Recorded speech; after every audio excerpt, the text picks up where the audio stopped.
আমি মাম্পি। আজকে যেই মায়ের কাহিনী আমি তোমাদেরকে বলবো, সেই মায়ের ভিডিও আগে আমার চ্যানেল থেকে তোমরা কখনোই দেখোনি। এই ফার্স্ট টাইম আমি প্রচার করছি এই মায়ের ভিডিও বলতে পারো। এটা হচ্ছে কৃষ্ণকালী মা, যেখানটা শনি মঙ্গলবারের ত্রিশূল ছোঁয়ানো হয়। সেই ত্রিশূল ছোঁয়ানোতে অনেক ভক্তদের নাকি নানান রকমের রোগ ব্যাধি কমে যায় বা সেরে যায় বলতে পারো। ক্যান্সার আক্রান্ত ব্যক্তি পর্যন্ত ওখান থেকে উপকৃত হয়েছে।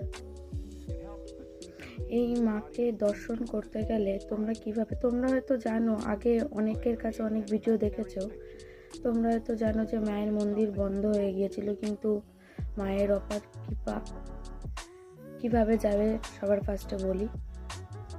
মার মন্দিরে যেতে গেলে পরে যে নতুন ঠিকানা বর্ধমান থেকে নন্দনকানন, সেই নন্দনকাননে গিয়ে ওখানে যে জয়া মুড়ির ফ্যাক্টরি আছে তার পাশে মায়ের নতুন ঠিকানা হয়েছে। এই দেখো মাকে কিভাবে পেয়েছে মঙ্গলা মা, সেটা বলছে ভিডিওতে। স্বপ্নাদেশে পাওয়া মাকে, মা কৃষ্ণকালীকে মা মঙ্গলা মা স্বপ্নাদেশের মাধ্যমে পেয়েছিল। এটা কোনো মিথ্যে না, জীবন্ত জাগ্রত মা কৃষ্ণকালী, যেখানে গেলে পরে মনোবাঞ্ছা পূর্ণ হয়।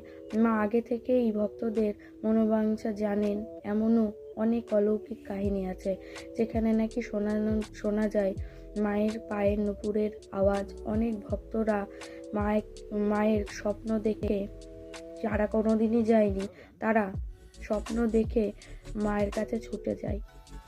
আবার অনেক সময় নানান ভক্তদের কাছে শোনা যায় মায়ের নানান অপার কৃপা। এই দেখো মা মঙ্গলা মা কৃষ্ণকালী মাকে আলতা পরাচ্ছেন, তার ভিডিও। মাকে আলতা পরিয়ে দিচ্ছেন, আবার মাকে খাইয়েও দেয় এই মঙ্গলা মা, খাইয়ে দেয়। আবার মাও নিজের হাতে মঙ্গলা মাকে খাইয়ে দেয়। অ্যাকচুয়ালি মা তো নিজের হাতে খাওয়াতে পারে না, তাই মঙ্গলা মা নিজের হাতেই মার আদেশেই ওইভাবে পায়। আমার চ্যানেলটাকে সাবস্ক্রাইব করে প্লিজ পাশে থেকো।